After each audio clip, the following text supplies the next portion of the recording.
you're bearing much fruit, and in this way you become my disciples.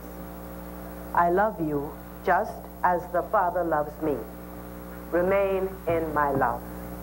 If you obey my commands, you will remain in my love, just as I have obeyed my Father's commands and remain in his love.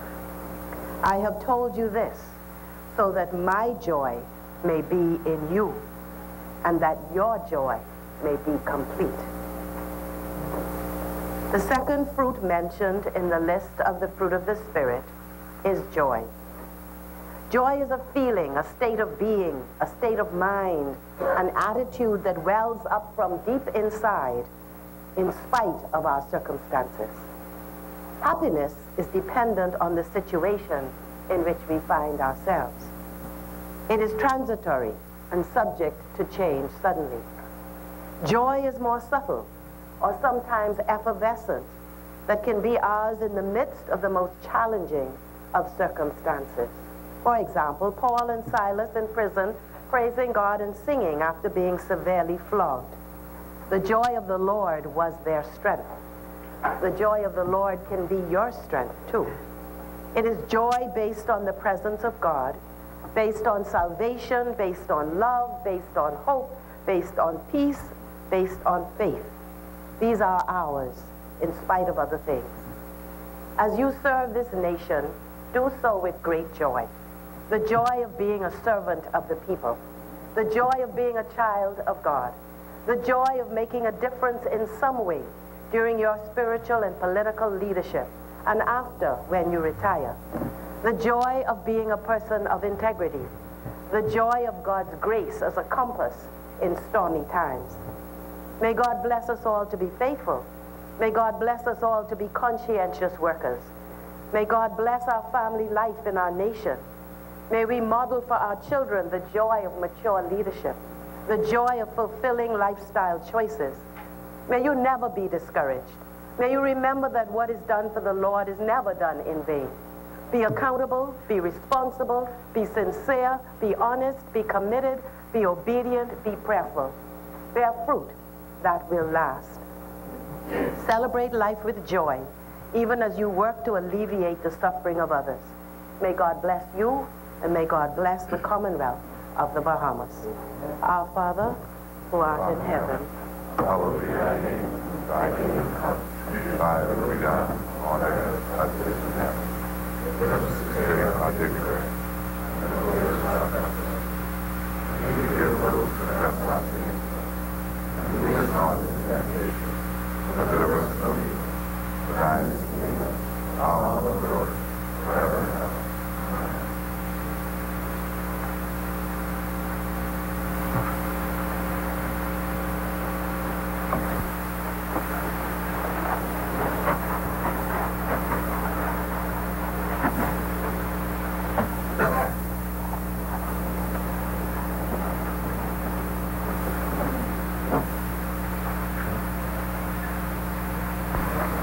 Dr. Hubert Minnis, Peter Turnquest, Brent Simonet, Desmond Bannister, Renwood Wells, Jeffrey Lloyd, Dr. Dwayne Sands, Marvin Danes, Frankie Campbell, Dionisio Diagula, Michael Pinzar, Darren Henfield, Ramal Guerrero, Lanisha Rose, Brenzel Rose, Ellsworth Johnson, Philip Davis, Vaughn Miller, Lakeisha Parker Edson, Iram Lewis, Carlton Dolag, James Aldry, Travis Robertson, Adrian Gibson, Ronald Sanders, Frederick McAlpine, Hank Johnson, Mark Humes, Michael Hope, Miriam Reckley Emmanuel, Reese Shipman, Ruben Ramming, Ricky Mackey, Shannon North Cartwright, Sean L. Ferguson, Glennis Anna Martin, Faisal Forbes, Chester Cooper.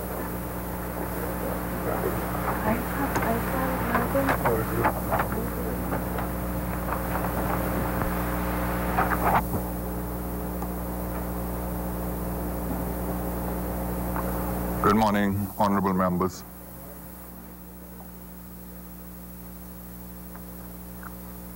Honorable members,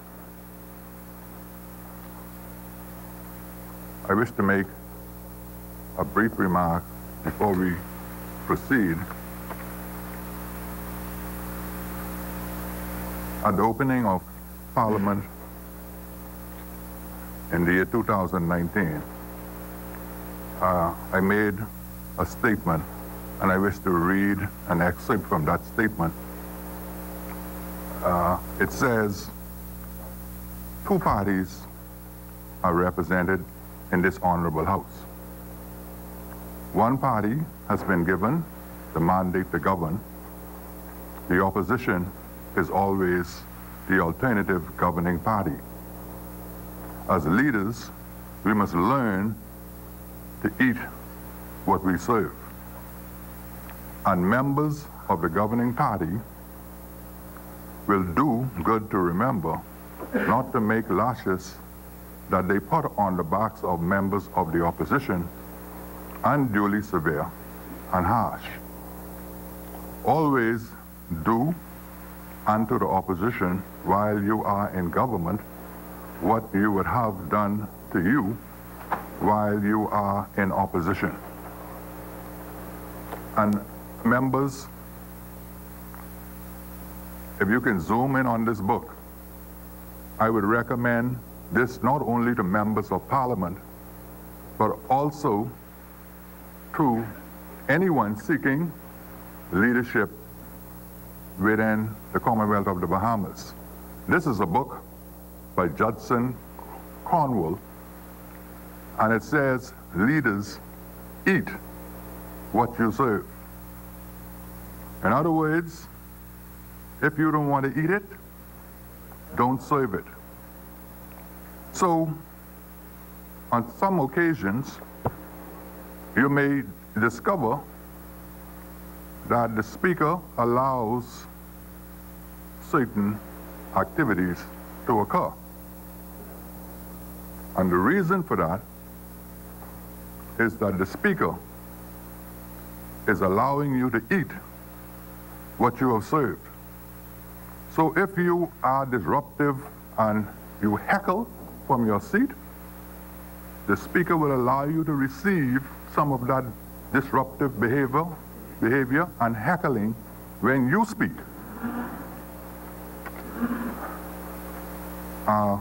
Now, also, I wish to discuss another matter that was raised when we last sat. It was an issue with respect to the rules of debate when a member makes a statement. If that statement is not agreed to, the process and the standard of proof that is required to rebut that statement. Now, we are all in this Parliament honorable members. This Parliament is considered an honorable place. The Speaker, with great deliberation, makes certain that all members are referred to as honorable members. And on occasions, when I go in public places, I'm asked, why do you refer to that member as an honorable member? And I explain, it's because we are considered honorable in our pursuit and intent to serve the people of the Bahamas and to advance this Parliament. And so, if a member makes a statement, it is presumed that that member made the statement in all honesty and with all integrity, and that he is not intending to mislead the Parliament. However, if another member objects to the statement being made and wishes to deny the statement, then he must rebut the honorable presumption by producing proof in his contest of that statement. The lawyers among us would know that, for example, there is a presumption that every child born to a married woman is the child of the husband. That is a rebuttable presumption. That stands unless someone produces evidence to the contrary to prove that the child is not the child of the husband. And so, when a member makes a statement, if you deny that statement, you must produce proof to rebut the statement that was made, because there is a presumption of honor. And so, as we proceed, it is not sufficient to simply rise to your feet and say that a member should withdraw a statement because you disagree with it. With respect, honorable member, with respect to members wanting to make explanations and statements, I have received notice from 2 members who wish to make, give an explanation and to make statements to this honorable house. The member for Central and South Abaco has given notice, and the member for Centerville has given notice. The chair has acceded, honorable member, the chair has acceded to both requests.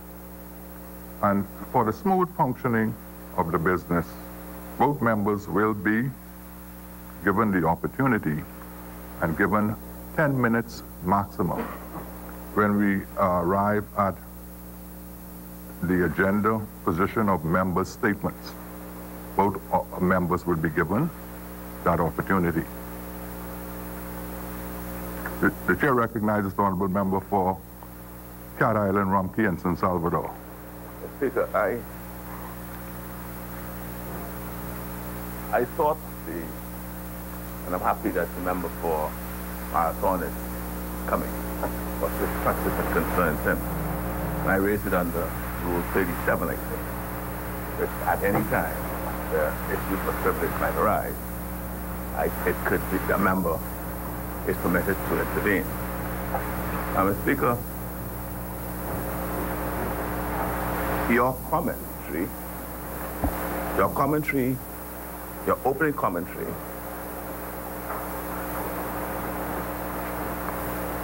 in some form or fashion addresses what occurred last week with the member for Marathon and the member for South Andros, where the member for Marathon asserted,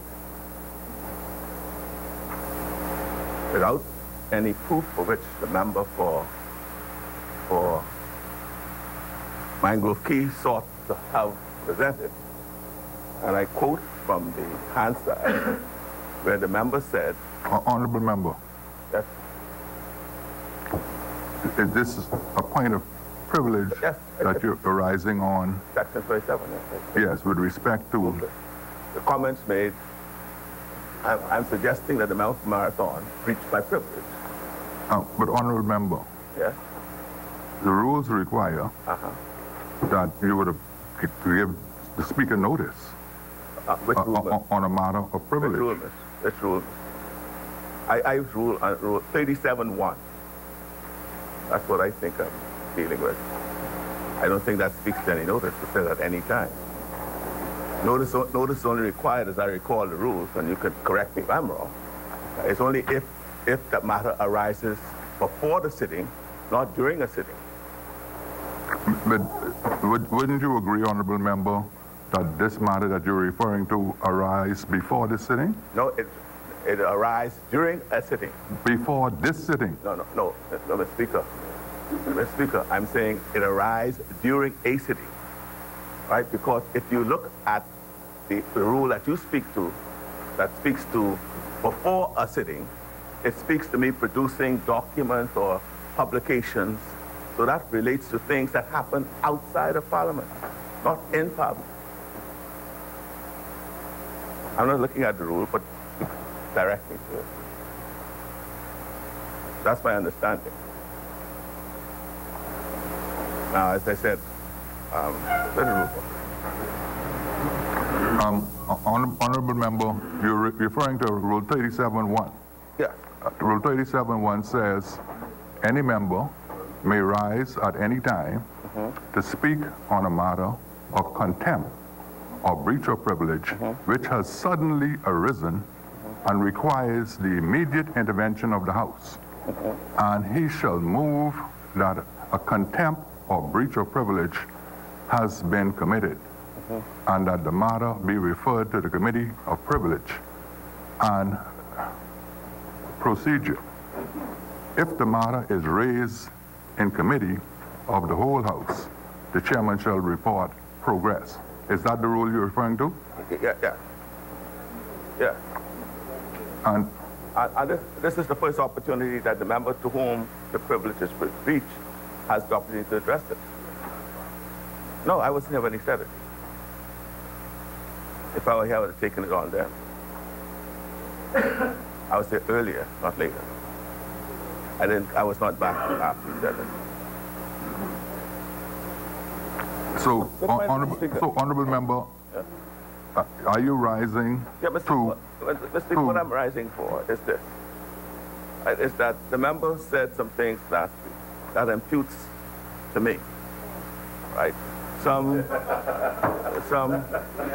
imputes to me some dishonorable conduct in my capacity as the Deputy Prime Minister or a member of the previous administration, because Judge Davis was the administration. It relates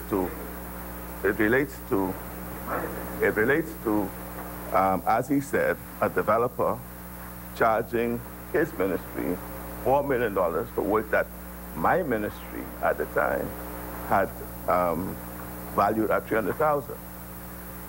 I would ask the member to produce the information on that because I am not aware of any transaction that I was involved in, right, that produced such an anomaly or to support the innuendo that works may have been carried out in the sum of $4 million, which would have been valued at $400,000. That's the innuendo that comes from there, and that I was a part of that. And what I'm asking is that he should produce the information in relation to that, so I could have the proper opportunity to respond to it. Or he ought to complete the story, or complete the whole story, or just leave it hanging, Mr. Speaker. That's why we call honorable. That's what honorable means. That you don't just cast aspersions. And Mr. Speaker, it is he who casts aspersions. I'm saying it is. I don't have the files now. He has the files. And I don't know which files he's talking about. I don't know which subdivision he's talking about. And just to put this red herring to cast aspersions on my character and that of Christie, for example, who is not in the House now, right, is not in keeping with that definition of honorable to which you have just drawn attention to. That's why we call honorable. Well, honorable member, honorable member, liquid lunch? Honorable member, while you're on your feet. Sorry. Are you requesting then that this matter be referred to the Committee of Privilege, or are you requesting the member for Marathon to produce? It would be more prudent for him to withdraw the remark at this time, which I will accept, and then bring the info. And then when he has the information available, bring it to the fore. one or the other, or bring it, don't withdraw it, bring it later so we can discuss it later. So as to avoid having to engage the attention of the committee. That's the route we can take. That's what I'm saying, Speaker. See, it is clear that the innuendos are there. It is here. And that's all I'm asking, that he produces the information, or complete information, right? Because the innuendo says that I would have been engaged, along with Christie, with some dishonorable conduct in the discharge of our duties, heading the administration, the last administration. And he specifically identified, Mr. Speaker, my ministry, the Ministry of Works, of which I was the minister responsible. And I asked that in protecting, as a speaker, this member from such aspersions and innuendos that's been drawn, that is clearly revealed by what he had to say. That to ask the member to produce the information so that it could be debated and looked at, and or withdraw the remark immediately. Thank you, Honourable Member. Honourable Member, I appreciate your intervention because I am of the view that your intervention underscored the point that I made, particularly as it relates to the presumption of ministers, when ministers in particular makes statements to this Parliament. So, as a consequence of your intervention, I would call on the member for Marathon at this time to indicate to this Parliament whether he is prepared to withdraw the statement or to produce evidence to substantiate the statement. The chair recognizes the honourable member for Marathon.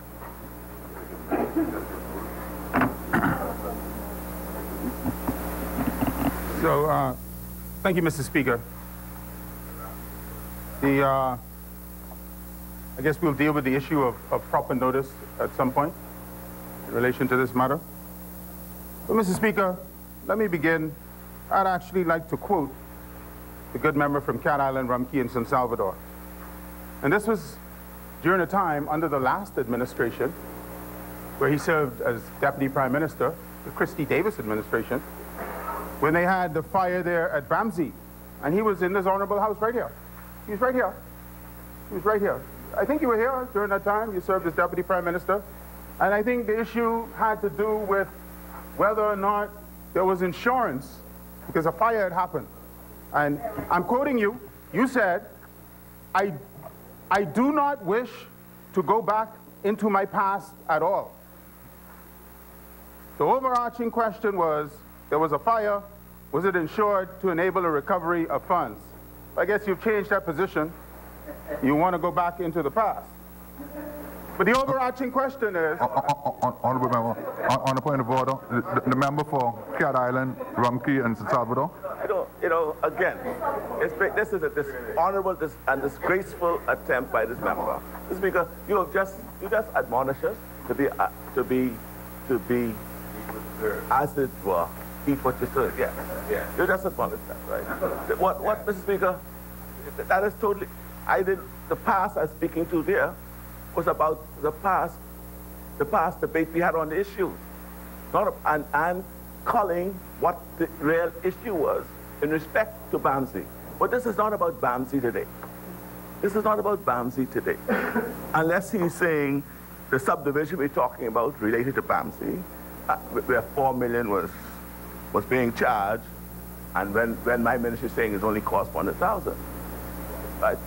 Let's deal with it specifically, Mr. Speaker. And please help the member respond. Honourable member. I mean, I know it's still early. Honourable member for... To respond after lunch. Honourable member, the chair recognizes the honourable member for Marathon. I'm perfectly fine. As I was saying, the overarching issue in your quote? Well, all this arose from the member for Engliston when she said, what are we saying to the Bahamian people about pricing? I'm responding to you. Do you want to respond for me? Honorable member, he's responding. I'm responding for you. You raised this. Let me respond. Let me respond. Yeah, you'll have your time. But the good member from Cat Island, Rumkey, and San Salvador raised this issue. And I can understand why the good member for Engliston said that her party is no longer dynamic or relevant. Because I can understand that. The chair recognizes the honourable member for Engliston on a point of order. For Marathon is dragging me into his debate. He's misrepresenting. I never said any words to that effect about the Progressive Liberal Party, number one. And number two, Mr. Speaker, if I may, there's a serious issue on the table and you asked a serious question. And we hope that the honourable member will answer the serious question posed by the Speaker of this House. Speaker, I have it right here. Tribune report, staff reporter S. Dorset. Engliston MP Glennis Hanneman yesterday admitted that the Progressive Liberal Party is no longer dynamic or relevant. Honourable member for Marathon. It's honourable member. Honourable member for Marathon. Yes, Mr. Speaker. You're making reference to a newspaper report.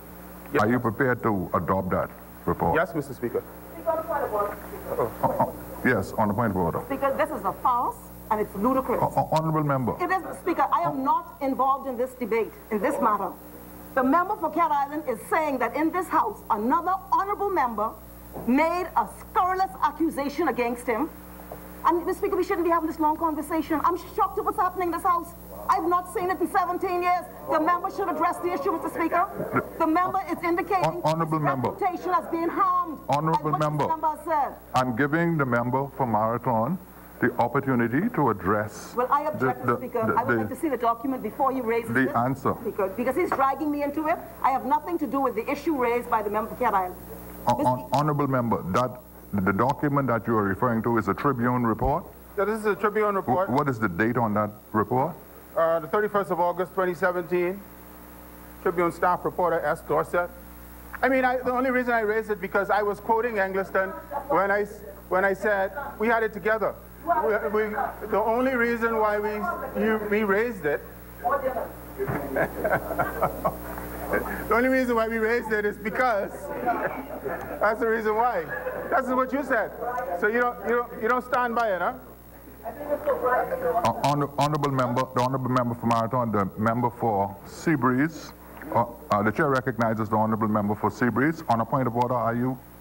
Clarification, Mr. Speaker. Pardon? Point of clarification, if the member would permit me. Mr. Speaker, you know this is my first time in the House, this administration, and I'm just trying to understand where we are going so that I'm clear on what the procedure is and the process according to the rules. Section 37, I believe the good member for Cat Island, Rumkey, and San Salvador stood on that rule. It is qualified by a requirement that any member may rise at any time to speak on a matter of contempt or breach of privilege which the good member claims. It is qualified by which has suddenly arisen. Mr. Speaker, which has suddenly arisen and requires the immediate intervention of the House. Mr. Speaker, and he shall move, and I'm right there on that point. So I understand that the House has accepted that he has risen on this rule. We're trying to clarify that, but it says, and he shall move that a contempt or breach of privilege has been committed and that the matter be referred to the Committee of Privileges and Procedure. My question is the member making a motion at this time that the contempt or breach of privilege has been committed and that the matter be referred to the Committee of Privileges and Procedure? Mr. Speaker, I'm just trying to clarify, is that the point we're at? Is that the motion of the member? I'm not clear on this. Honourable member for Seabreeze, earlier I had asked the member for Cat Island, Rumkey, and San Salvador whether he wishes the matter to be referred to the Committee of Privilege, or I gave him the option, or ask the member for Marathon to withdraw or substantiate the statement. The member for Cat Island, Rumpkin, San Salvador opted, and so I put the question to the member for Marathon, whether or not he was prepared to address the matter at this time or to withdraw the statement. The member for Marathon has opted to respond. So the chair recognizes the honorable member for Marathon. Now, thank you, Mr. Speaker. Thank you. All right. So, Mr. Speaker, I heard the comments from the good member from Cat Island, Rumkey, and San Salvador. I thank him so much for his admonishment on how to be honorable. I shall take it into consideration and evaluate it on its own merit, given who it's coming from. But let me proceed.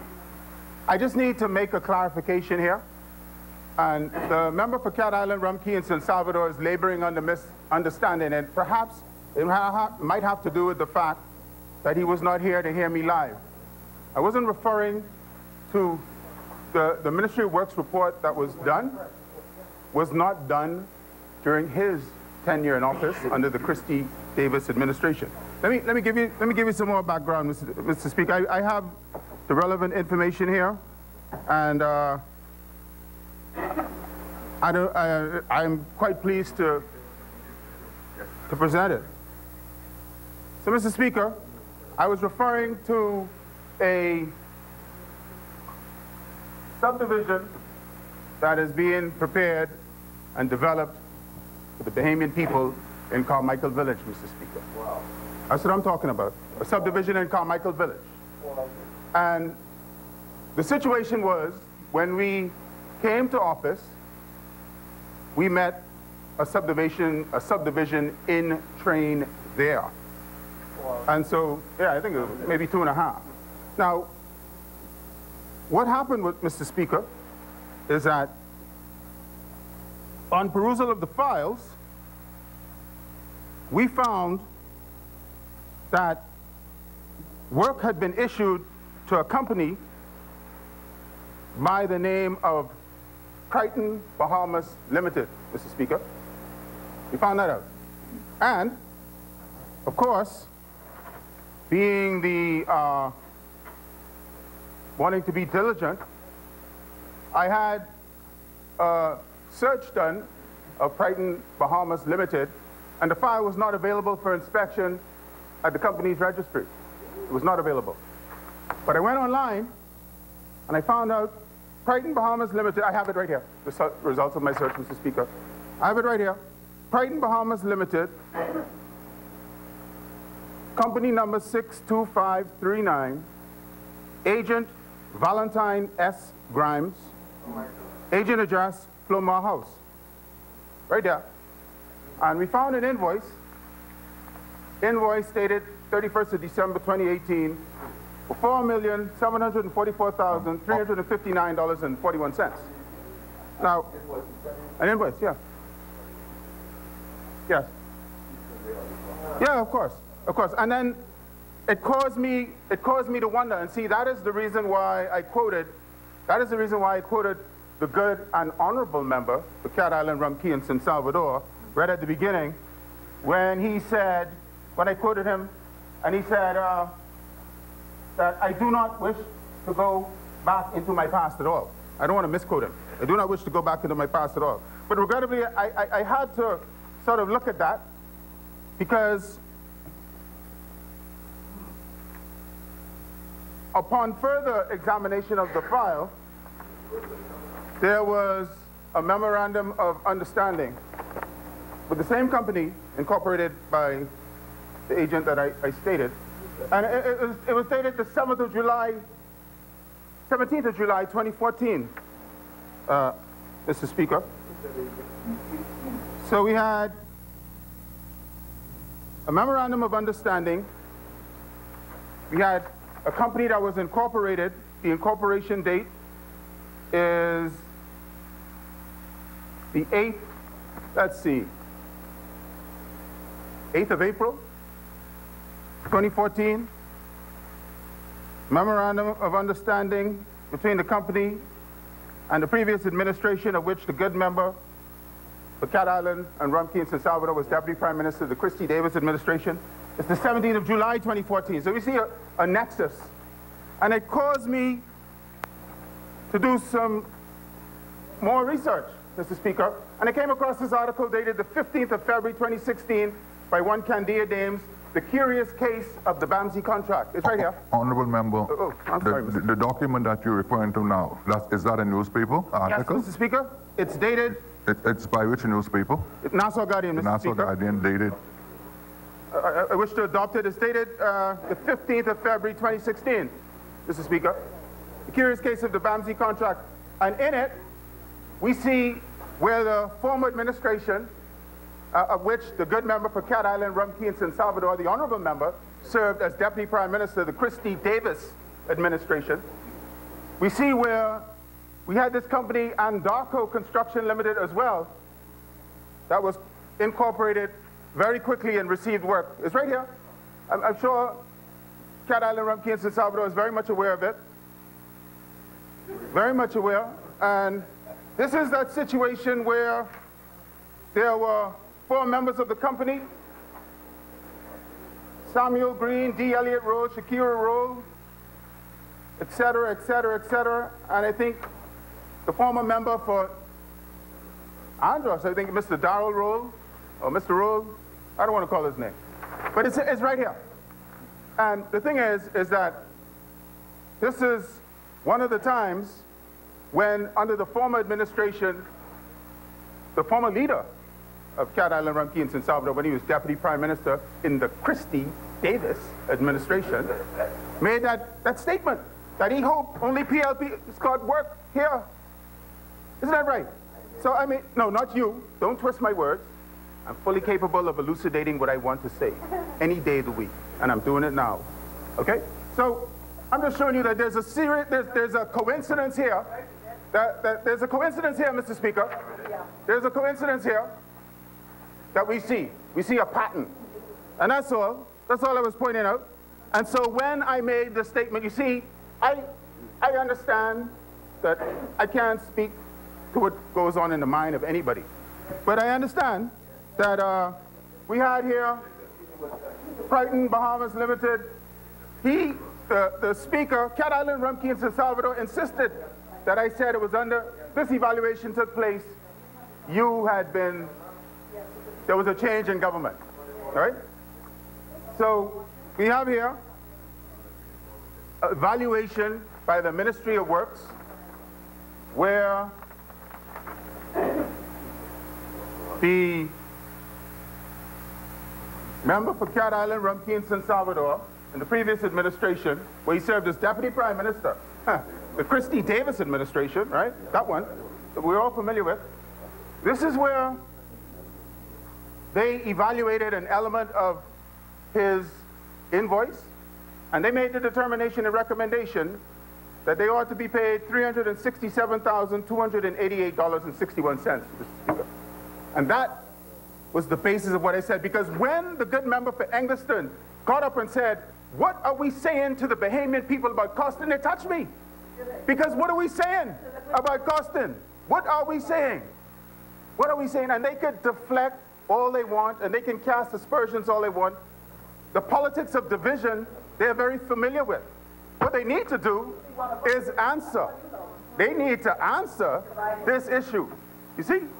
What are we saying to the Bahamian people, Mr. Speaker, when we can have a bill submitted for such a large amount, such an exorbitant amount, such a big amount, be evaluated by the ministry for which we had the former minister in the former administration where they say it was 300. That's all I was saying, Mr. Speaker. That was just the point I was making. So if the good and honorable member for Cat Island, Rumkey, and San Salvador thought that I meant or was implying that this evaluation, because I listened very carefully to the words that you uttered from that spot. If you were saying that you were laboring under the misunderstanding that that happened while you were minister, no. This is something that only an administration concerned with honesty and fair play to the taxpayers would commission to evaluate a bill. This was done on the 31st of May, 2018. That's when this was done. after there was a change in government, and we looked at these invoices and we said, we need to investigate this further. So, if that was what you were laboring under, then that's not the case, because clearly you were not the Minister of Works on the 31st of May, 2018, Mr. Speaker. The chair recognizes the honourable member for Cat Island, Rumpke, and San Salvador. The tortuous route that the member took to indicate, one, that he got the $4 million from the fact that invoices were sent to the ministry sometime in 2018. That's what I'm saying. 2018, he said, they received an invoice in the neighborhood of $4 million. That's what he said. Then he says that sometime after that, someone looked at that invoice. He doesn't say that the invoice in and of itself, after review and evaluation by whomever they may have appointed, said that the total, it ought not to be $4 million, but rather it should be $300,000. That's not what he said. Right? Which is the message he conveyed here. What he conveyed on last week was that it was $4 million when it should have been a little $300,000. That's what he said. What he said here today is that, again, all under their administration, is that they had it evaluated, and an element of the invoice was reduced to $300,000. So perhaps you ought to complete the story. What then is the final invoice number that is evaluation by those persons? That would be interesting. What was the final number that they arrived at? Right? Because the impression he leaves is that the final number ought to be 300,000. But he's just admitted that the 300,000 just happened to be an item on the invoice that was perhaps higher than the 300,000 that was reduced to 300,000. So perhaps you ought to tell us what that is. See, Mr. Speaker, the point here is that as honorable men, we ought to tell the full and accurate story. What he said here is not what he said yesterday. Forget all the Bamsey and all that's red herring, right? And the Tribune and all that. That's all red herring. That's all red herring. So let him go, right? And obviously, no, he was prepared, because when the matter came to my attention, I sought the transcript, the Hansard, to show it. And obviously, he was told that I got it, and I had to be prepared, because Honorable member. Sorry? Honorable member. Yeah? Let me stop you before you go too far down that track, because No, I didn't say the speaker. no, you don't have to say the speaker or anyone else. Okay. What you are suggesting is that either some recipient of that document in your hand or the staff members of the Hansard notified the member for Marathon, and that is what you are implying. Okay. Now, honorable member, I'm speaking now. Let me finish. Yeah, okay. Let me finish. Honorable member. I don't say there's anything wrong with it. Honorable member, resume your seat. Anything is wrong with that. Resume your seat. Honorable member, I want to make this absolutely clear, because I don't understand. I hear a lot of shouting on my left about the preparation by the minister for this morning. Well, if I was a minister, honorable member, and the member for South and Central Andros, Mangrove Key, who is my friend, raised that issue and was very, very emotive about it. If I was a minister, I would come prepared as well. So for you to impute some improper motive and or other members be shouting that from the chair. And then you rise to your feet. After the speaker has heard all of these remarks from the seat, you rise to your feet and then you impute on your feet that perhaps somebody informed to impute any wrongdoing or anything on the part of anyone associated with the House or otherwise. In fact, Mr. Speaker, I don't see anything wrong with because it is right to be prepared. It's right to be. So if he was advised, I wouldn't have a problem with that. The question just arises on how he prepared. There's nothing wrong with anyone telling him. I'm not suggesting that. So there's no imputations of wrongdoing on my part. Whatever and if it came off of that, it was not intended to be that. Because my view is, Mr. Speaker, my hold on to that view, is that there's nothing wrong, even if it happened, nothing wrong with it. And I don't impute any wrongdoing in that regard. And so it was good that he is prepared so we could respond and clear it up once and for all. So it was never that, right? And so if there is any view that any imputations of wrongdoing it's been attended to the fact that the member has been prepared for this, I withdraw that. No, I have not, right? So that's what I'm saying, Mr. And I said, I said, there's nothing wrong with it. Mr. Speaker, even if you had let him know, there was nothing wrong with that. There's nothing wrong with that.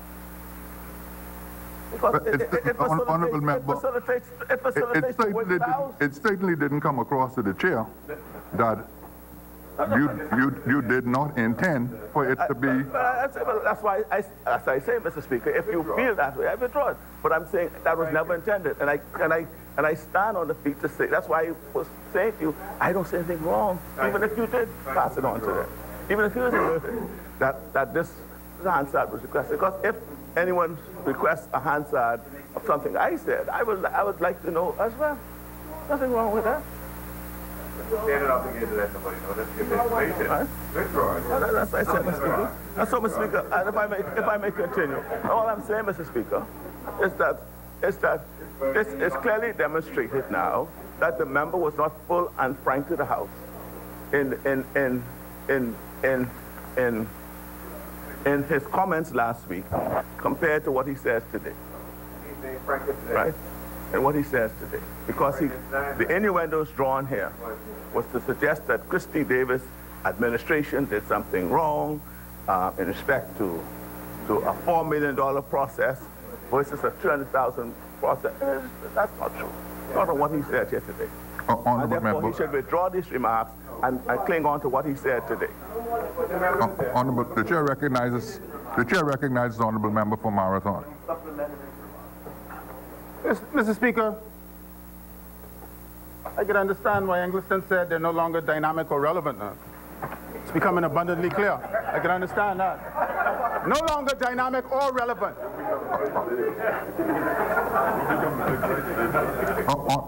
The chair recognizes the honourable member for Eggleston. Thank you, Speaker. Speaker, the member for Marathon is drawing me into his debate. He's quoting me in a document that I've not seen and which I reject, and which is irrelevant to the issue at hand. The issue at hand, Mr. Speaker, as I understand it, is an honorable member of this House, the member for Marathon, made an allegation in the absence of the member for Cat Island. He wasn't even here to defend himself when he did it. And the member for Cat Island has just spoken, and the member for Marathon should address what the member for Cat Island says. It's a serious matter. Because, Mr. Speaker, all of us could come in here and make allegations about many of us in here, you know. Many of us in here. I hope we know that, Mr. Speaker. So, I mean, if we're going to go down this road and it's going to be deemed acceptable, then we should know, because I need to go get my garbage can, Speaker. Because we got a garbage can too, Speaker. And so if the member cannot support what he alleged against this member, if he misspoke, or if he misled, I'm saying misspoke because I'm giving him a generous interpretation, then he should do the honorable thing, that's all. The chair recognizes the honourable member for Marathon. In the words of Cat Island, from Key and Salvador, where's the misleading? I merely pointed out that we received these invoices from the prior administration. They were I was here. Those are my words. English ministers of left Parliament here. We received the invoices. I will not be dissuaded or deterred by the noise near the garbage cans. I am saying and making a simple point, a very empirical point, which is that we received invoices for a certain amount for works claimed. We did an evaluation and the amount came back much less. How in the world does that cast aspersions on Canada? I did. You want me to give you the number again? The number is $367,288.61. Isn't that less? Isn't that less? Now, I know you're not an engineer. I know you're a lawyer. But I do believe that $367,000 or so is less than $4 million. That's all I'm saying. That's the only point I make. I never said that you had anything to do with it other than call the name the Christie Davis administration. But I could understand why you'd want to alienate yourself from that administration. I can understand that. I can appreciate that. I understand the politics behind that. I get it. I get it. But we never imputed anything to you, Cat Island Rum Kings in Salvador. We stated the numbers and the numbers only. That's it. We never said you had anything to do with it because you obviously weren't the Minister of Works in 2018. The chair recognizes the honourable member for Cat Island Rum Kings in Salvador. Thank you, Mr. Speaker. I've heard the member. I wonder whether those documents are now being laid for our review. Yes, honourable member for Marathon. The documents that you just made reference to, can you table those documents for us? I shall and I will. I'm sorry, Mr. Speaker. I shall and I will, Mr. Speaker. Thank you. I shall and I will. Yeah. Yeah.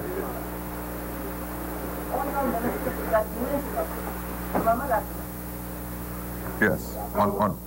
Mr. Speaker, the point I'm really making, right, is that the memorandum of understanding was signed under the previous administration.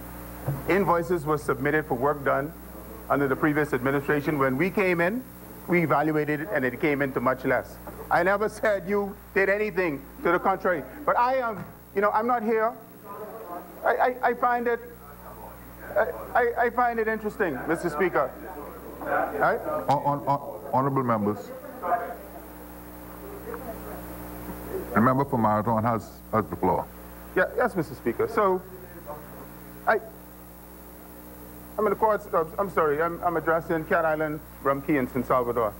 I'm just responding. All right. So, I'm sorry. I addressed the Speaker. I apologize. Huh? Yeah. Of course, you can see it. We're not like y'all, We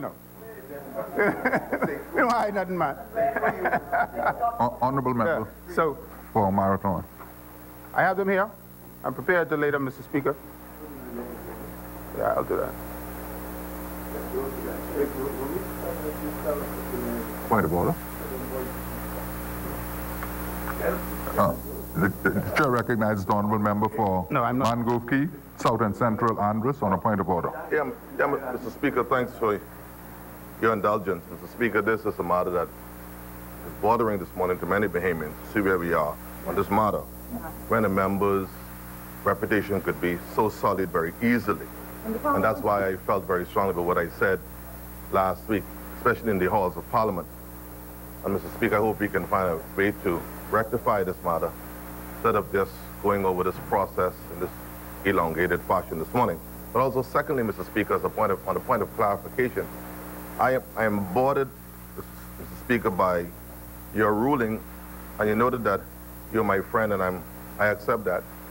Last week was a little different, I guess, but friends live on beyond challenges. But, Mr. Speaker, you don't have to tell me how to be a friend to the Speaker. I said we are friends. Mr. Speaker, your ruling earlier this morning on the issue of members' statements, especially on points of clarification, notably the member for South Abaco and the member for Centerville. It is not, I think it was Centerville and, is it South Abaco, sorry, yes. members, when they would have given notice, Mr. Speaker, from what I've seen institutionally over the years, were allowed at the outset of the next sitting, once they would have given new notice, to present at the outset at the beginning of the parliamentary sitting. Today, to have those members to come and address their concerns for points of clarification during member statement, which over my years has been a time when members address what I call local or parochial constituency concerns. I think it's a level, in my view, sir, a level of disservice to these honorable members. I think if they would have given your office proper notice, sir, in all due respect, they should have been allowed at the sitting of this parliament to be able this morning to get up, sir, and make their points at the outset of parliament. They would have followed the proper legislative protocol and informed their office in a due way. You know why I've said that, Mr. Speaker? Honorable member. Yes, sir. First of all, I have to disagree with the statement that you made with respect to, you're suggesting that my decision to permit the members to make their contributions during member statement is unprecedented, and somehow it implies a breach of their privilege, when in fact, or the rules, when in fact, whenever any member wishes to address the parliament on a matter that is important to them, it is always at the discretion of the speaker, even whether or not the speaker permits it. And so the speaker in this instance felt that it would be in the best interest of the smooth flowing of today's proceedings to permit the members to make their contributions during member statements. And no, the two members in particular haven't objected to that position. They haven't objected to that position. And, honorable member, while I was not a member of this place, I recall an incident when the former Prime Minister of the Commonwealth of the Bahamas was resigning his seat. And the rules specifically states that when a member is resigning his seat, that takes the order precedent over the order of business. And a ruling was made by the governing party at that time that prevented the former Prime Minister from addressing the Parliament. So we have to be careful when we make these all-encompassing remarks that are not accurate. Yes, the chair recognizes the honorable member for Mangrove Key, South and Central Andros. Yeah, you see, I'm paying due respect to your high officer. This is your house. I note the fact that also, that's why it's important to note history. You noted the fact that the former member for North Iroquois, my friend, was not able to address this parliament. But you know, life is a cyclical process, Mr. Speaker.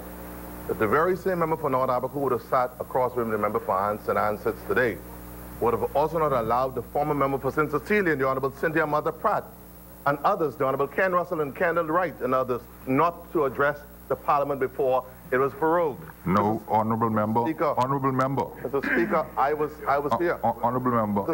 Just a moment, honorable member. Honorable member.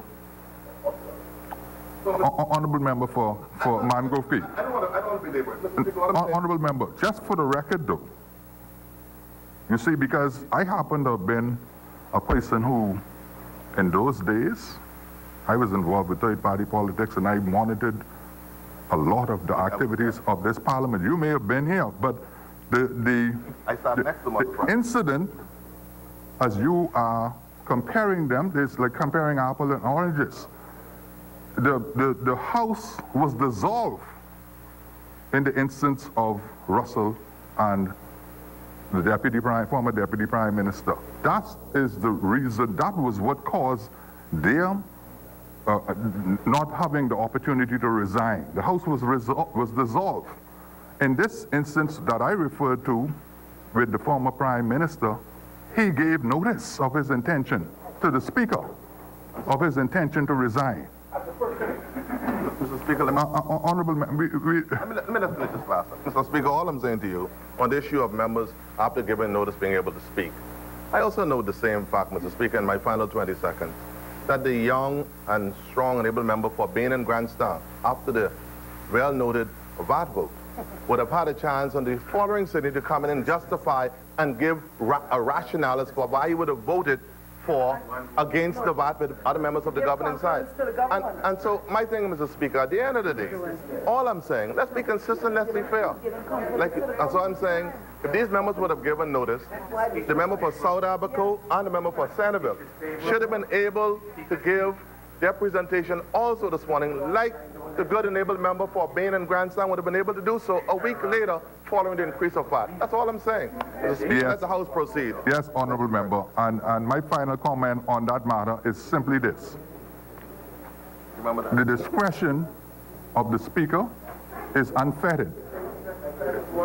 What you are purporting to do this morning is to suggest to the Speaker that somehow you should be able to determine when the Speaker permits a member to make a presentation that is out of sequence on the order of business.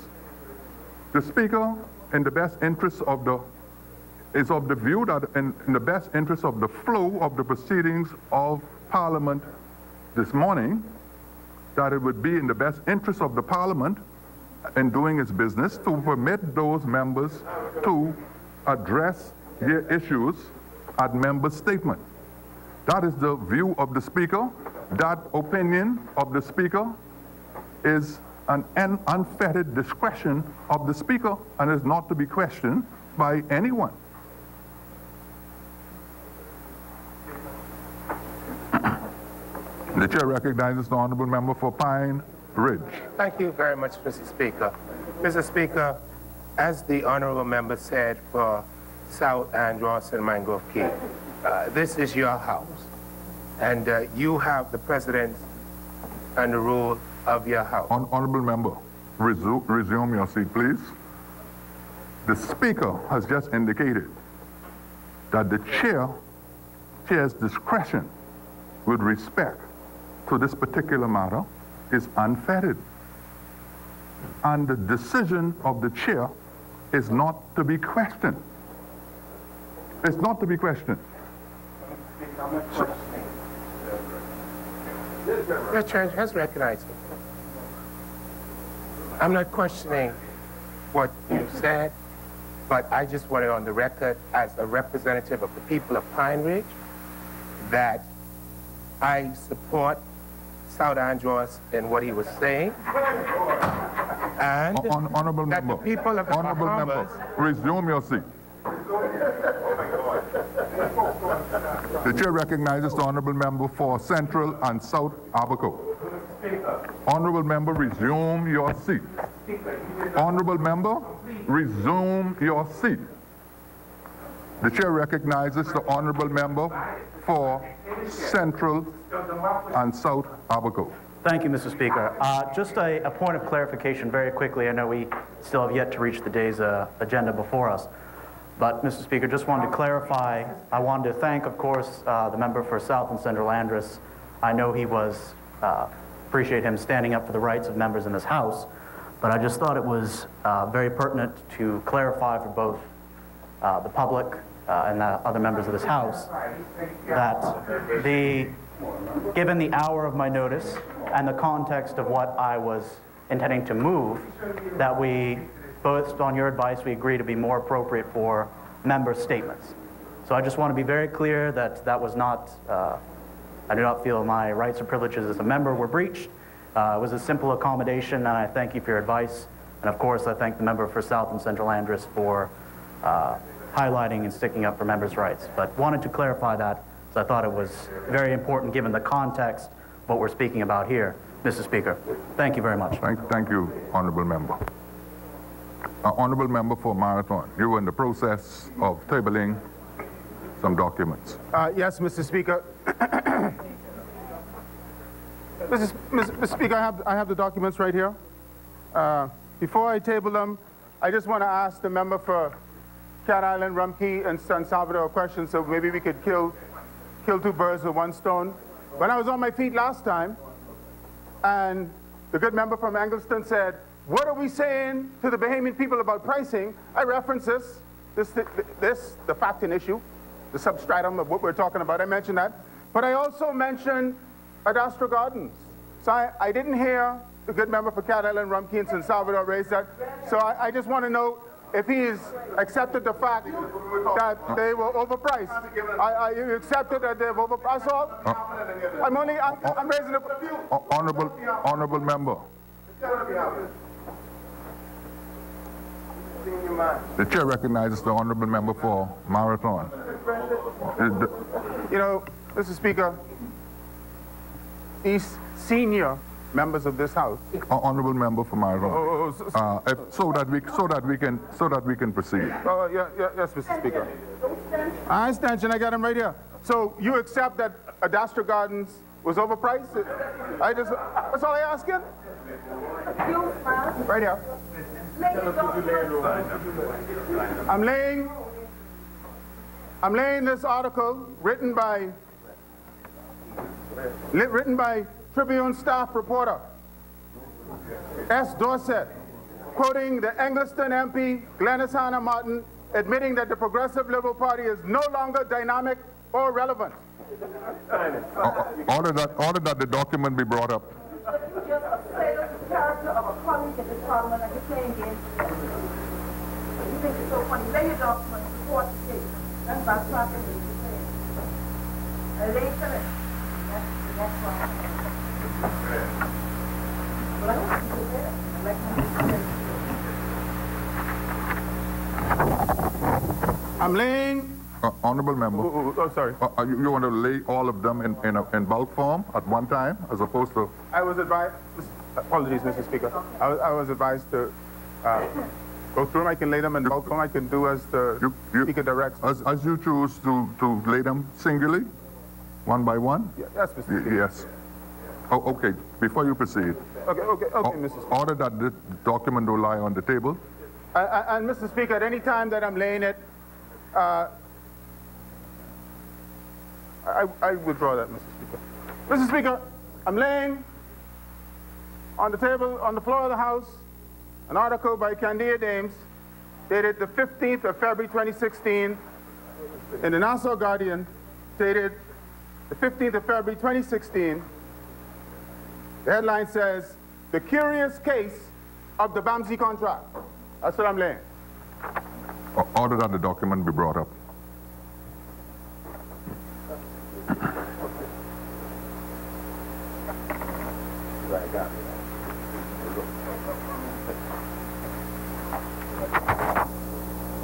Order that the document do lie on the table. Mr. Speaker, I'm laying on the floor of the House an article written by one Travis Cartwright. Travis Cartwright Carroll, I'm sorry. Dated the 16th of April, 2015. Yeah, but what you write? And it's headed, it's a subtitle by Davis that says, "I did not mislead the House on BAMSI." That's what I started out quoting, Mr. Speaker.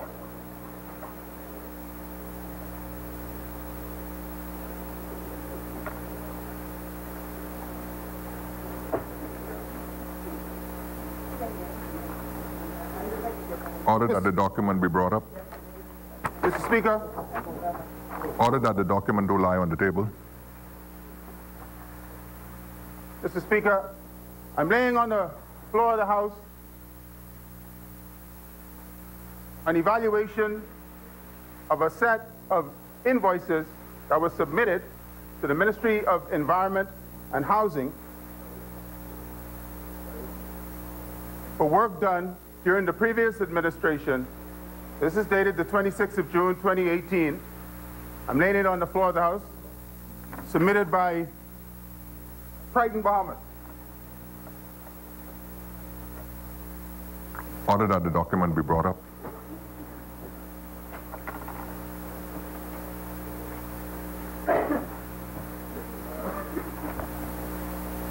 Order that the document do lie on the table.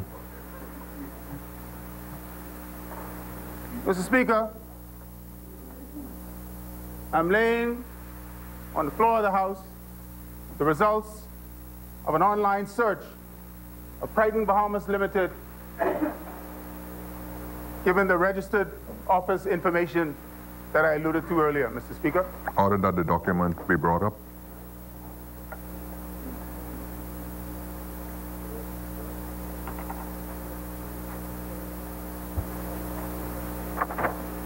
And finally, Mr. Order Speaker, that the document do lie on the table. and finally, Mr. Speaker, I'm laying on the floor of the House another invoice dated the 31st of December, submitted by Triton Bahamas to my ministry in the amount of $4.7 million, approximately.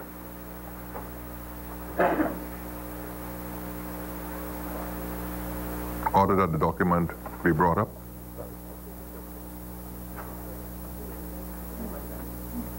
Is it bad? Order that the document do lie on the table.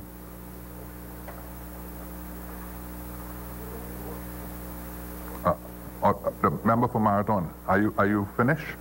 Yes, Mr. Speaker. Thank you very much. The chair recognizes the member for Angleston on a point of order. The member for Marathon, in addressing a very serious matter, drew me into the debate, which was very unnecessary. He misled this Parliament when he asserted with comments that I said, and I found the report by the Dorset in the Tribune, the member referred to it with that same emphasis, Speaker. And what I said was, for the PLP to be successful again, I think that it will require the modernization of the party. It is not the dynamic, relevant 21st century vehicle it was and needs to be. Don't get me wrong. It has strength nationwide, and it is still a powerful organization. But there are certain things and initiatives I think that need to be introduced that are essential to be putting the party in its best position to be the government again. And that includes technology. That's what I was speaking about, Mr. Speaker. And the member should not mislead this Parliament. I trust he has not similarly done so on this very critical matter. The chair recognizes the honourable member for Cat Island, Rumkey, and San Salvador. Member ought to really be, I mean, it's really very a dishonorable display. Honourable member. Honourable member. You asked for the member to table the documents. He has. I've now seen the document. I wish to point out that he, again, even with the document in front of them, was not full and frank to this House. And Mr. Prime Minister, he's a minister of your government. This is what he is doing to this Parliament, right? And getting away with it. First of all, what we have, the first document that I will refer to, is the one dated 26th of June, which is a letter from, I saw why the Minister of Works is not here, because he walked up, because I'm sure he understood. Yes, I'm sorry, okay. But I'm sure he understood that this member was completely misleading this Parliament.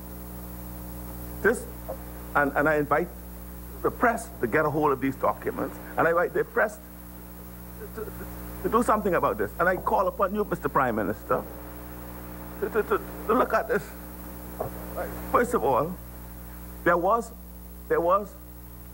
a bill that was sent in by Triton for $2.19 million that was assessed by the Ministry of Works. It was not $4 million. It was not $4 million. He stood up there all day talking about a bill, the invoice $4 million. It was not $4 million. It was $2,192,019.84. That's what it was. And yes, it was discounted by the Ministry of Works, and was discounted by the sum of $367,288.61. That is correct, but it was not $4 million. Now, let's go to the invoice. Point of order, Mr. Speaker. No, point of order. It wasn't discounted, it was reduced to that amount. Not discounted. The discount would actually be more. You would have to do a different kind of arithmetical. I withdraw. Oh, okay. I withdraw, Mr. Speaker. I withdraw. I withdraw. Honorable members. I withdraw. I withdraw. Honorable member for Cat Island. I'm saying, the member. Let me the member for East Grand Bahama is on a point of order. Speaker, it seems to me that the matters that are being debated here is really a matter that ought to be referred to the Committee on Privilege. The debate we are having here is quite frankly utterly unseemly. It is. It is. No, Mr. Speaker, Mr. Speaker, if I may finish. If I may finish. Yes, yes. The member for Cat Island, Rumkey, and San Salvador believes that his privilege has been breached. That's the basis of the intervention that he made this morning. He should have, at that point, asked for the matter to be referred to the Committee on Privilege. That's the appropriate remedy, Mr. Speaker. What we're doing right now is reducing this House to a back and forth. And that's not what it's intended to be. So Mr. Speaker, I recognize that the House, the horse may be a little bit outside the barn. But we do have an opportunity to do this right, Mr. Speaker, and allow the committee to do its job. The committee will investigate all of this, and it'll make a report. Listen, Pine Ridge, you know, one of the things we have to do is learn the rules of the House. Okay? So you cannot stand up here and just spout off. That's not the way it works. Honorable member. Directing the Speaker. You are directing the Speaker. Honorable member for Pine Ridge. Yes, Chair recognizes the honorable member for Cat Island, Rumkey, and San Salvador. Mr. Speaker, we're beyond this issue of where we are. What the member, we elected to deal with it this way. The member produced what he said to be the document. He said the invoice was $4 million, which reduced to $367,000. That is not so. What we have here in the document speaks to it. I wish the press to have a copy of it. Now, what the invoice was, the invoice shows, right, and the invoice comes in after this assessment. It wasn't that the invoice, the invoice that he's laying on the table was sent to some review to the Ministry of Works. That's not so. That's the impression he gave us, that the invoice was sent and then was reduced. That's not so. Because this review took place on the 31st of May 2018. The invoice that he laid is the 31st of December 2018. What about? Right? The 31st of December 2018. That's what he said. Now, Mr. Speaker, honorable member. what this invoice shows, that the bill that was sent in was for $5 million, of which, Mr. Speaker, the 367 that is identified in this document as what was paid on account. That's what this is all about. Total lie. So, honorable member. Mr. Speaker, you could look at the document. Yes. Look at the document. Look at the date. Very disgraceful. Mr. Honorable members. Give that number. Honorable members. In the circumstances,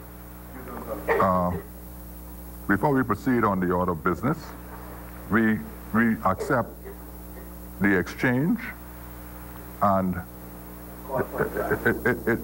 it appears as if this matter should be referred, and so I will refer it to the committee, and the committee will review it and report.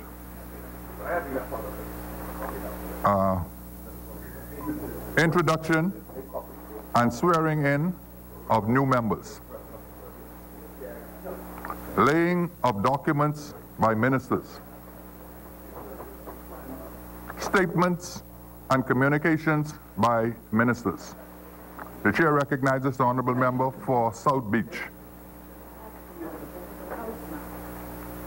It please the Honorable Speaker. Mr. Speaker, I have two bits of communication that I wish to bring to the attention of this House.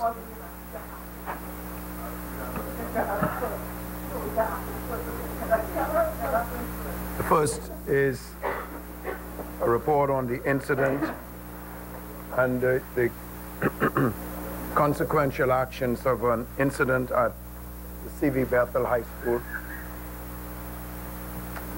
On Monday, January 21st, an altercation occurred at C.V. Bethel involving a teacher and a student that precipitated the withdrawal of services by teachers who subsequently requested of the administration at the school that the administration, rectify a number of grievances at the institution.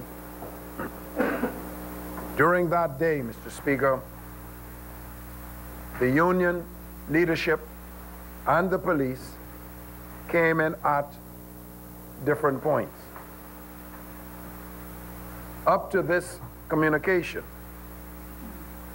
this minister and the ministry awaits the promised reports from the police so that whatever steps may be required could be taken to address whatever issues that there may be or that could be, that would be able to give rise to an unsafe school environment. It is the responsibility of governments to ensure the safety and welfare of all persons on school campuses, administrators, teachers, students, staff, and visitors. I am pleased to report to this Honorable House that following a series of meetings with the Ministry of Education, the union, and the teachers returned to classroom duties yesterday. It is important to note, sir, that the school system in the Bahamas is a safe place for learning and teaching. Notwithstanding this assurance, the ministry continues to review, evaluate, and adjust where necessary to the evolving considerations regarding safety and welfare that confront us. Mr. Speaker, this Honorable House is informed that the formal relationship between the ministry and its teachers, governed by the 2015 Industrial Agreement, which is still in force. And that industrial agreement stipulates the process by which grievances should be handled. This labor withdrawal did not observe that process. We are, however, satisfied and encouraged that the stakeholders in this education culture of this country are committed to an harmonious legal observation of the terms of that industrial agreement. Thank you, Honorable Member. Order that the communication be brought up. Further statements and communications by ministers. The Chair recognizes the Honorable Member. Just a moment, Honorable Member.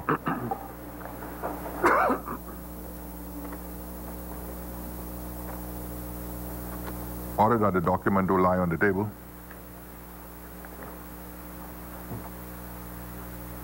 Chair recognizes the Honorable Member for South Beach. On each of them.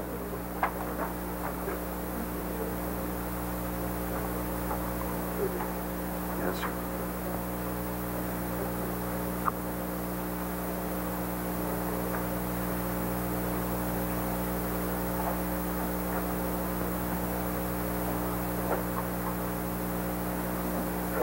Chair recognizes the honorable member for South Beach. May it please the honorable Speaker, I bring to the attention of this honorable House a report of a recent trip that I took to London, England. I left the Bahamas on 18 January to attend the Education World Conference in London, England, accompanied by the Director of Education, Mr. Marcellus Taylor. The conference is an annual meeting and the world's largest gathering of education and skills ministers. Delegates representing over two-thirds of the world's population gather in the United Kingdom in January of each year to debate future education policy. The event comprises 3 days of insight and inspiration from pioneers, policymakers, and experts, with many sessions given by education ministers themselves as part of an honest assessment of education's common issues and challenges. The theme was, quote, "What should we do with what we know? Developing education policy for implementation, impact, and exponential success," end quote. Conference featured over 66 speakers, dozens of forum partners from around the world, exhibiting products, technologies, and programs for every conceivable educational objective. The principal focus at each of these projections was the issue of technology and its critically indispensable function and value in the delivery of teaching and learning. What was most captivating were the examples of best practices from educational systems around the world and the great work being done by think tanks and other agencies around the globe. One such speaker was Mr. Andreas Schleicher, Director of Education and Skills, Special Advisor on Education Policy to the Secretary General of the Organization for Economic Cooperation and Development, commonly known as the OECD. Mr. Schleicher oversees the Program for International Student Assessment, commonly referred to as PISA, the OECD Survey of Adult Skills, known as PIAC, and the OECD Skills Strategy, the OECD Teaching and Learning International Survey, known as TALIS, the development and analysis of benchmarks on the performance of education systems, known as INES. According to Mr. Schleicher, universal, high-quality education is an attainable goal, and our task is not to make the impossible possible, but to make the possible attainable, end quote. He went on to say that it is entirely within our means to deliver a future for millions of learners who currently do not have one. Much of what was discussed and demonstrated by the exhibitors, Mr. Speaker, could have a powerful impact on the Bahamas if we avail ourselves of the advice, examples, and opportunities that such engagements provide. And we will. And we have. For instance, technology is an already focused objective of this government, with the signing of 3 major contracts for the provision of fiber optic cabling throughout our school system, with the final contract to provide Wi-Fi capability across the system only days away. As the conference most noted forcefully, school systems around the globe are becoming and must become digital companies in the field of education. Technology, many speakers reminded, has changed and will continue to impact the way teaching is dispensed and learning is experienced. And as was clearly expressed, this is not an option for countries, but an inevitability for which we all must be prepared. The reality, Mr. Speaker, as the conference emphasized, is that the world's citizens are not interested only in lifelong, but life-wide learning, the scope of becoming all that he or she could be. country's education system will be the primary, they noted, and for some, the only vehicle that will facilitate such an experience. Our most treasured resource is our people.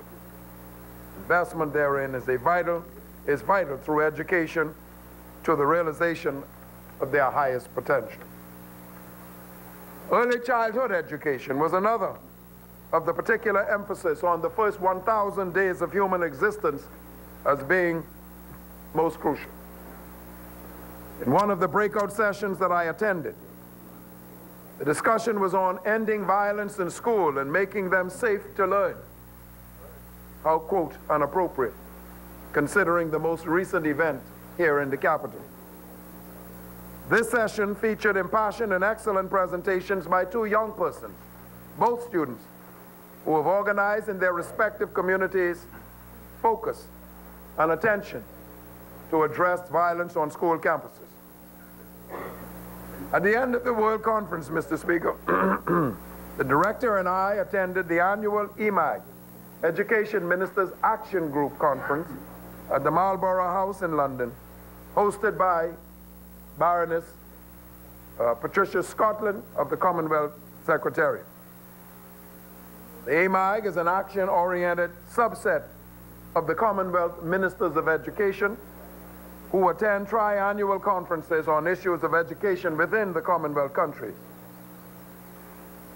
One such Commonwealth Education Ministers Conference was held here in the Bahamas in 2015, which saw the birth of the EMAG. Since that time, from 2015 to 2017, the Bahamas became the chair of the EMAG, with this minister serving as chair at the Commonwealth Ministers Conference in Fiji in 2018. Our one-day London conference sought an update on the progress of certain common objectives of education ministries and countries, such as early childhood education, technical vocational education and technology, professional development, and curriculum reform. In our own country, so these objectives are well entrained by this government, and which the Ministry of Education is aggressively pursuing. The Bahamas, in the person of this minister, joined the other 8 attending education ministers in giving an update on the aforementioned objectives, especially the preschool initiative and the technology digitization in our school system. Thank you, Honourable Member. Order that the communication be brought up.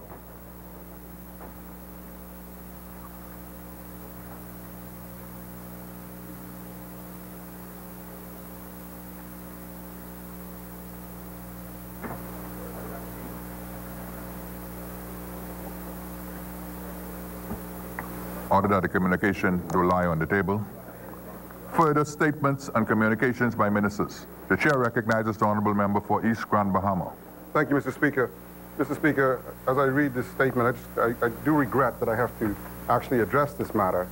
But as it was raised in this House, I think it's for the benefit of the Bahamian people that I do address the matter with this communication. This is in regards to the alleged role of government officials and agencies in rumored inheritance relating to the estate of the late Derek Roll, or Derek Taylor Roll.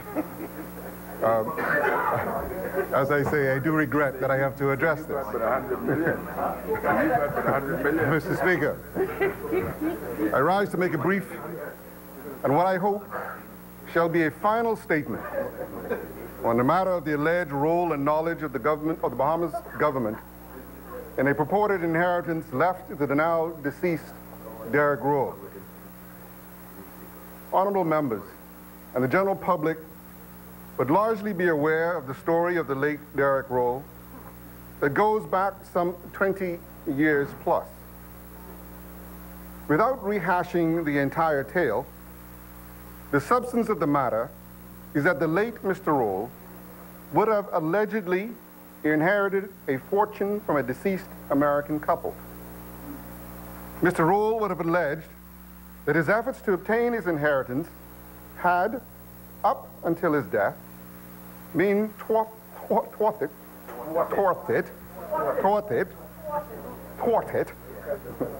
by officials of the Bahamas government. In other words, the Bahamas government trying to keep the money from him. The allegations also stated that the government officials and unscrupulous bankers have conspired to hide and steal this inheritance. The unfounded allegations have spanned administrations, but have died down over the years. However, recently, they have reemerged and have become a mini viral phenomena on social media. In some versions of the story, the value of the inheritance is up to $79 billion. And as an aside, that's more than Bill Gates. Further, as the current iteration of this fanciful tale goes, the government has rushed the recent Endowment Account Bill through Parliament so as to abscond with the multi-billion inheritance to the disadvantage of the estate of Mr. Rowe.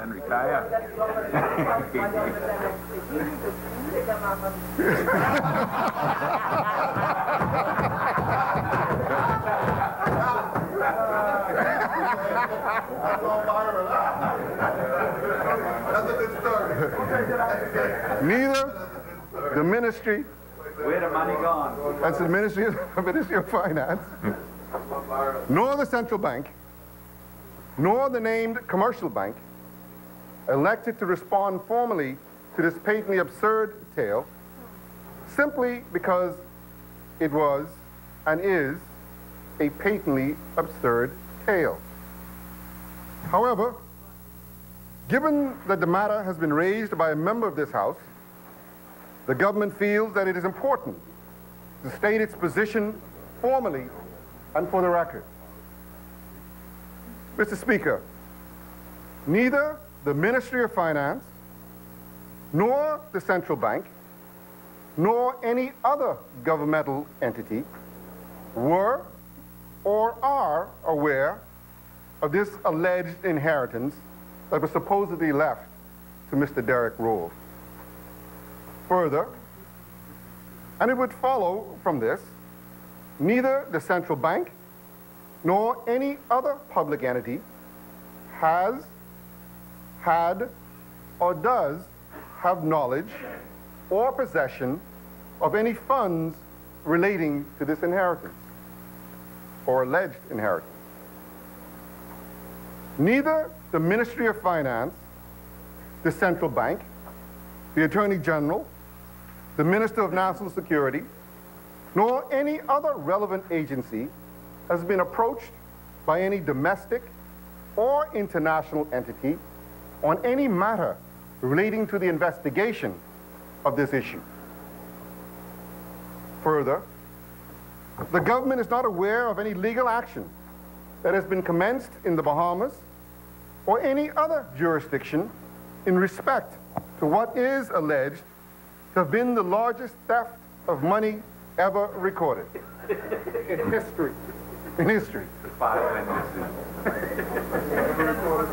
One would certainly believe that there is more than sufficient incentive for this matter to have been advanced over the last 20 years. And if I may be, lose it colloquial, there's plenty ambulance chasing lawyers that would have gone after $79 million. Sorry, sorry. I take that back. But there would have been plenty of lawyers that would have gone after this. There would be literally thousands of lawyers from across the world who would fly to the Bahamas or to the relevant jurisdiction today to commence action if $79 million, $79 billion was on the line.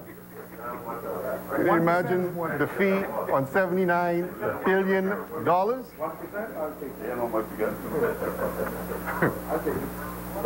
I'm sure you'll quit as minister today.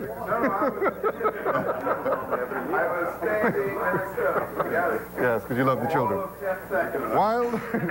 While the government cannot speak for private entities, Mr. Speaker, I do wish to point out, for completeness, that the ministry had reached out to the commercial bank that has been named in these stories. The named bank has similarly indicated that it has no knowledge or possession of any such funds related to Mr. Rule. Mr. Speaker, as far as the government can ascertain, this story is untrue in its entirety. With that said, Mr. Speaker, I do want the estate of Mr. Derrick Roll to understand that if they or anyone else has information and material evidence to support any claim of any inheritance or other funds that is owed to the estate, then the estate should avail itself of all available channels, both in the Bahamas and abroad, to ensure the matter is resolved. The government continues to hear any number of wild accusations being levied at government agencies and even at specific individuals, me being one of them. Me too. I'm the minister. The government. I can assure you, if I got my share of $79 billion, I wouldn't be in here. He probably has family in there. The government, maybe if you see that happen, the government cautions all those who choose to slander the names of individuals and the government of the Bahamas, and the people of the Bahamas by extension, with unsubstantiated claims to cease forthwith. Simply put, it is time to put up or shut up. Until such time that someone is able to present credible evidence to substantiate any element of this story, the government shall not comment further on the matter and shall consider it closed. Thank you, Mr. Speaker. Thank you, Honorable Member. Order that the communication be brought up.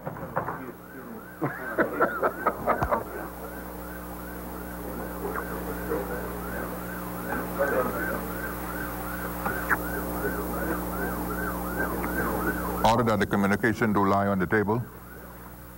The chair recognizes the Honorable Member for Centerville. Are you on a point of order? Yes, Yes. point of order. And just, Mr. Speaker, as I would have been the member that would have asked for a select committee to investigate the Derrick Clayton Roll case, I just wanted to say to the Minister of Finance and to the government that that is what good governments do. This case has been around for a while. I am in the financial services industry. My office was right next to the town hotel where Mr. Roll would have had a long line at some point. And we were made to believe that something was wrong with this gentleman that would have brought this to the fore. But as of late, it has become of national interest simply because more and more persons were involved with this particular story. And so I'm glad to know that the government would have done their investigation and would have come with some form of conclusion to avoid the anxiety of a country that, of course, is that does not believe in the politics of today. And so I just wanted to say that is what good governments do. They conclude, they make a statement, and they ask for any other evidence that may be out there that can help them to come to a conclusion. And so for that, I want to say thank you. I also had asked for a committee on fake news, and that was also a part of that. understanding what are the rants out there and how they are impacting our country. But there is no need when you have the implication of business professionals in our country, because that particular case implicated a lot of professionals, people who I myself have grown to respect. And so it was important for this government to do its due diligence, its investigation, and make a conclusion on that matter. And so as a professional and as a Bahamian, I appreciate the conclusive document that was tabled here by the Minister of Finance, because now, at the very least, I am able to say some form of investigation has taken place by my government. Thank you very much. Honorable member for Centerville. I know you had indicated to me with respect to the appointment of a select committee that you wanted to make some change. Are you willing to wait until we get to that point on the agenda? Since our census issue has been raised now, you would like to deal with that now? Yes, I'd like to deal with it now, Mr. Speaker. At the onset, when I had called for a committee to investigate, there was a typo, and I would have said Derek Clayton Roll King when it should have been Derek Clayton Roll Kelly. At this point, I would like to also renew that, because I'm not removing this request from this request for a select committee, because I believe that we need to go a little further. However, I appreciate the government's position in terms of letting us know where they are in terms of their investigation with the matter. However, I still would like to renew my call and maintain this on the docket. However, changing the name from Derek Clayton Roll King to Derek Clayton Roll Kelly, just to make sure it takes the course of action that it should. Thank you, sir. Thank you, honorable member. Let the record of, just before you proceed, honorable member, let the record of the House reflect the changes requested by the member for Centerville. That on the first line, this is number 7 on the back page of the agenda. Appointment of select committees. Can you please make the corrections from Derek Clayton Roll King to Derek Clayton Roll Kelly? And on line 5, you can make a similar correction. A correction from Mr. Derek Clayton Roll King to Mr. Derek Clayton Roll Kelly. The chair recognizes the honorable member for East Grand Bahama. Speaker, I just wanted to make sure I understood. Are we now saying that rather than investigating a Mr. Derek Roll, that we now want to investigate a Mr. Derek Kelly? Is that the suggestion? The chair recognizes the honorable member for Centerville. No, that's not what we are saying. We are saying exactly what I said a minute ago. We're investigating, instead of Derek Clayton Roll King, Derek Clayton Roll Kelly. So, honorable member for Centerville, just to be absolutely clear, they are one and the same. Derek Clayton Roll Kelly, right, and Derek Clayton Roll, right, they are one and the same. Yes. The same person that the honorable member for East Grand Bahama made reference to in his communication. Yes. Thank you. Yeah. Speaker, I'm confused. The chair recognizes the honorable member for East Grand Bahama. And I just want to seek clarity of the House. If we accept that the two individuals, or two names, is the same person, with $79 billion of assets that is sitting out, that would necessarily mean that the executors of the estate in New York, I believe it is, would be so derelict in their duty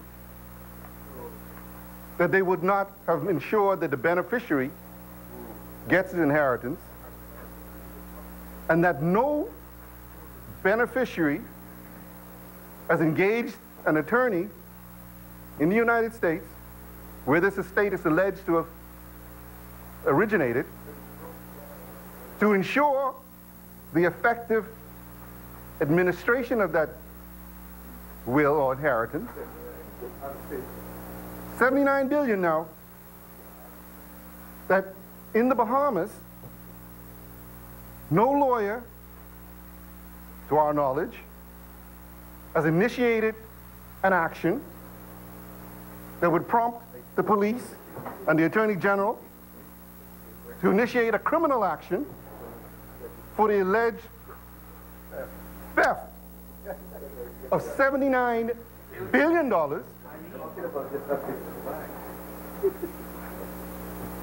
notwithstanding, Mr. Speaker,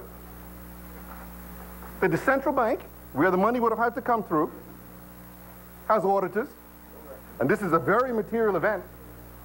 Honorable member. The local bank, which is subject to the regulation of the central bank, would have had independent auditors. Are we saying that we want a committee to investigate a Derek Roll, or AKA Derek Roll King Kelly? I think it's important to clarify, because the absurdity of the whole situation, I think Bahamians need to understand. Honorable member.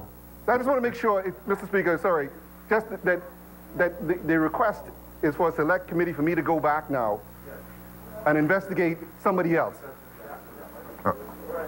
Honorable member, the understanding of the chair is that the member for Centerville who requested the appointment of the select committee is pleased with the report that was tabled, but is not satisfied that it's conclusive. And so, and you can correct me if my understanding is not correct. And so, at this time and at this stage, he is not prepared to withdraw his request for the select committee. Is that correct, member for Centerville? You are very correct, Mr. Speaker. Thank you very much, honorable member. The chair recognizes the honorable member for Tall Pines on a point of order. Point of order, Mr. Speaker. Notwithstanding this comment made by the member for East Grand Bahama with respect to lawyers, but more specifically to the point raised by the member, because sitting here, Mr. Speaker, notwithstanding the fact that the member for Centerville is now asking, now at this juncture, making an amendment or a correction to what's on the agenda. I think the central question that the member for East Grand Bahama is raising, because in his statement, and this is important because this is now in the records of this House, and I dare say out there in the public, the good member and the minister has caused searches to be had by, and I think he referenced Central Bank and maybe other entities, referencing Rule King.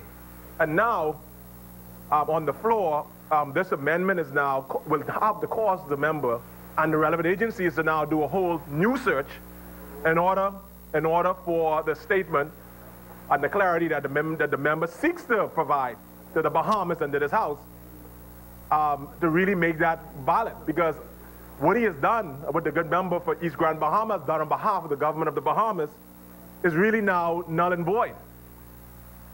Because it's not going to serve any purpose by just standing in the House and amending this now, Mr. Speaker. So unfortunately and regrettably, member for East Grand Bahama, your job is going to have to start all over again with a new name. And it will have to, Mr. Speaker, because honorable member, if I may bring this to a conclusion. The chair is satisfied. Honorable members, the chair is satisfied that every member of Parliament has the right to call for a select committee. The member for Centerville has called for a select committee. The select committee that he's called for is on the agenda. And so we will proceed, and the member for Centerville at the relevant point in the order of business can inform the House whether he wants to renew the notice on that committee or whether he wants to withdraw it. Thank you. Further statements and communication by ministers. Communications by the clerk. Messages from the Governor General. Messages from the Senate. Motions for leave of absence, leave to resign seat, and new writs. Presentation of petitions. Presentation of reports of committees. Adoption of reports of committees. First reading of bills. Second reading and committal of bills. Committee of the whole House. Third reading and passing of bills. Consideration of Senate amendments. Resolutions. The chair recognizes the honorable member for Kalani. Thank you very much, Mr. Speaker.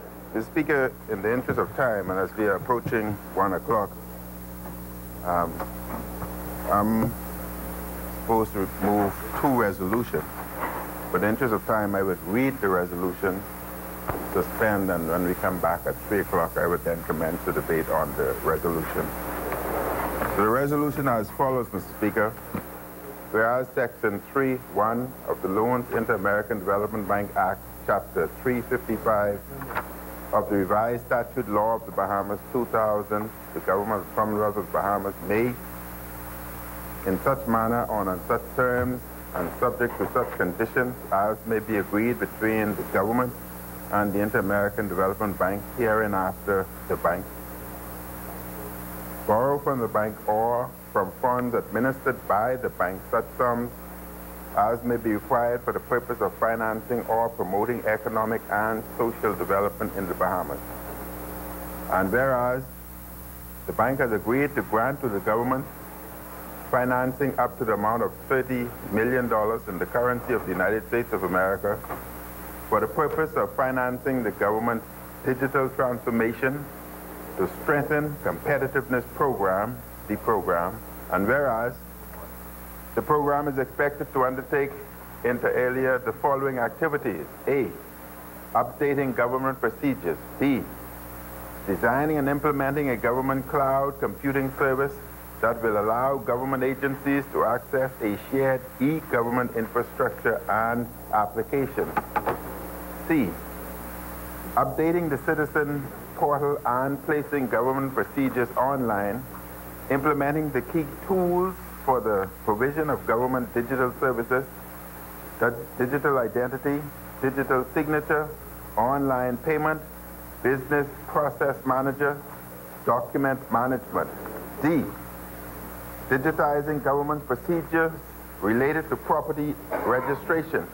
E, computerizing government's procedure related to setting up a business.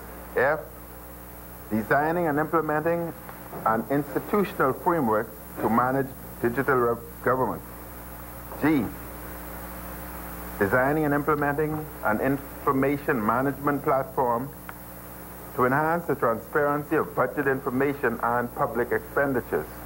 H, providing support for the implementation of Freedom Information Act, FOIA, which includes 1, developing and implementing a master plan for the rollout of FOIA, providing technical support for the setup and operation of the Office of the Information Commissioner.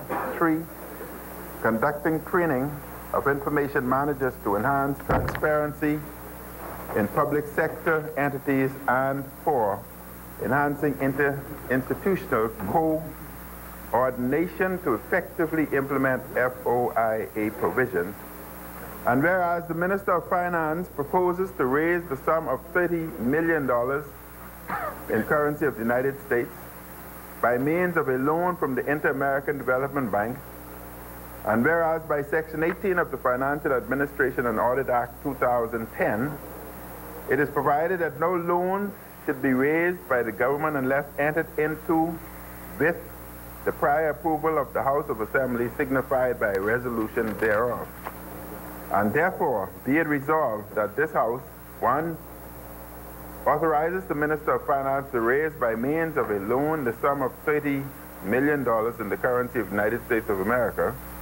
2, authorizes the Minister of Finance to raise such loans by means of a loan contract with the Inter-American Development Bank on such terms pursuant to this resolution as are mutually agreed. Honorable Member, Mr. Speaker. Honorable Member, is it your intention to have these resolutions debated as a compendium of resolutions? Yes, Mr. Speaker. Yes. So I can either read the second resolution now, or we can debate, and then I can read the second resolution at the end of the debate. Thank you, Mr. Speaker. If there's no objection, is there any objection from the opposition? Whether, Honorable Member for Kalani, there's no objection to you reading the second. Oh, you want to read it? Okay. We can't have two motions. Yes, yes. You can debate it together, then, yeah, we'll Right. read it at the end. Okay. Move, you want to move it now? The Chair recognizes the Honorable Member. And you just, Honorable Member, are you rising to second? Second. Yes. Second? Yeah. Mr. Speaker, at this time, the motion has been moved, and we will debate both resolutions as a compendium, and the Prime Minister will read the other resolution at the end of the debate. But I want all members to understand that both resolutions will be debated. But we're moving the one motion as according to House rules. So at this point in time, I do move that the House suspends until 3 p.m. Second. Second. It has been moved and seconded that the business of this House suspend until 3 p.m. this afternoon. As many as are in favor will remain seated. Those who oppose will stand. The business of this House stands suspended until 3 p.m. this afternoon. All right.